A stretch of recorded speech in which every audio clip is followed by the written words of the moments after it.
13 मार्च 2026 पंजाब का बरनाला डिस्ट्रिक्ट। 66 साल के भूषण कुमार मित्तल सुबह से लाइन में खड़े थे।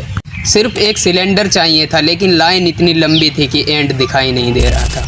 इसी तरह से कई घंटों तक वो लाइन में खड़े रहते हैं और फिर कुछ देर बाद भूषण कुमार मित्तल की लाइन में खड़े खड़े मौत हो जाती है, सिर्फ एक LPG सिलेंडर के लिए। उसी दिन दोस्तों, लोग अचानक से इंस्टाग्राम और ट्विटर पर बार बार एक ही बात कहने लगे, मेरा सिलेंडर 12:15 बजे बुक हुआ और 1:30 बजे डिलीवर हो गया। जरा ये सारे ट्वीट्स देखिए, इनमें कोई भी फर्क नहीं दिखाई दे रहा है। नमस्कार दोस्तों, आइए देखते हैं आज के इस वीडियो में इस LPG क्राइसिस की पूरी सच्चाई की। आखिर कितनी गैस देश में अवेलेबल है और कितनी गैस आ रही है जहाज़ों से देश में, और आखिर कब तक ये क्राइसिस चलेगी। इंडिया में हर साल लगभग 31 crore metric ton LPG consume किया जा रहा है, जिसमें से 60% देश के बाहर से आता है, यानी इंपोर्ट किया जाता है। लेकिन इसमें एक अजीब चीज़ ये है कि इसमें 60% में से 90% सिर्फ एक प्लेस से आता है, ईरान और ओमान के बीच मौजूद स्टेट ऑफ हॉर्मोन्स। क्राइसिस तब शुरू हुई जब नरेंद्र मोदी के माय फ्रेंड डोनाल्ड ट्रंप ने ईरान पर वॉर शुरू की। ईरान ने जवाब में स्टेट ऑफ हॉर्मोन्स को बंद कर दिया, जिसकी वजह से इंडिया की 60% LPG गैस सप्लाई बंद हो गई। वैसे तो इस क्राइसिस को छुपाने की पूरी कोशिश की जा रही है, लेकिन सच बात तो ये है कि नोटबंदी और कोरोना के बाद इंडिया में फिर से लोगों को लाइनों में लगने की जरूरत पड़ रही है। इंडिया में गोरखपुर, नोएडा, पुणे और दिल्ली जैसे शहरों से ऐसी तस्वीरें निकल कर आ रही हैं।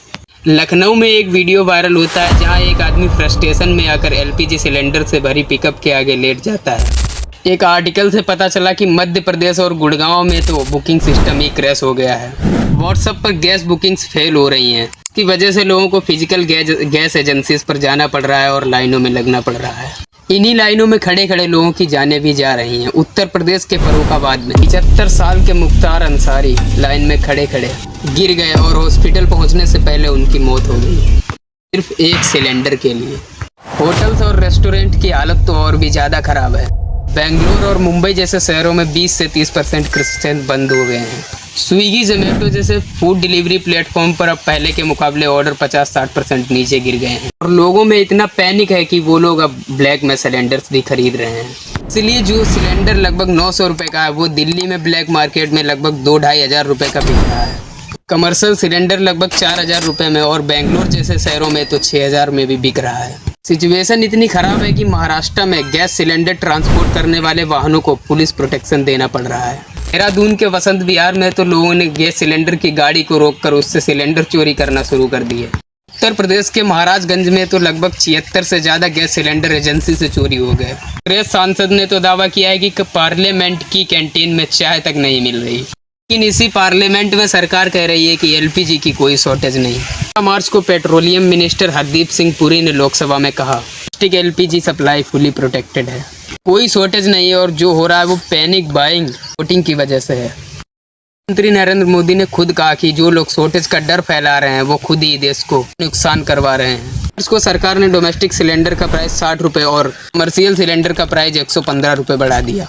कहना है अगर शॉर्टेज नहीं है तो प्राइस क्यों बढ़ रहा है। यहाँ तक कि कई कंट्रीज से LPG की इमरजेंसी सप्लाईज भी लाई गई। इसको नेचुरल गैस कंट्रोल ऑर्डर आया, गैस सिलेंडर पर 20% की गैप लगाई गई। होटल और रेस्टोरेंट को उनकी ज़रूरत का सिर्फ 20% मिलेगा। इसके अलावा शहरों में सिलेंडर बुकिंग गैप को बढ़ाकर 25 दिन कर दिया गया, गाँव में तो 45 दिन कर दिया गया। पर फिर से यही सवाल उठता है कि शॉर्टेज नहीं है तो ये रेशनिंग क्यों करी। मार्च को तो PNG वाले लोगों को LPG बुकिंग से बैन ही कर दिया गया। सब कुछ हो जाने के बाद भी अभी क्लियर नहीं हो पाया है कि इस क्राइसिस को कैसे पूरा किया जाएगा।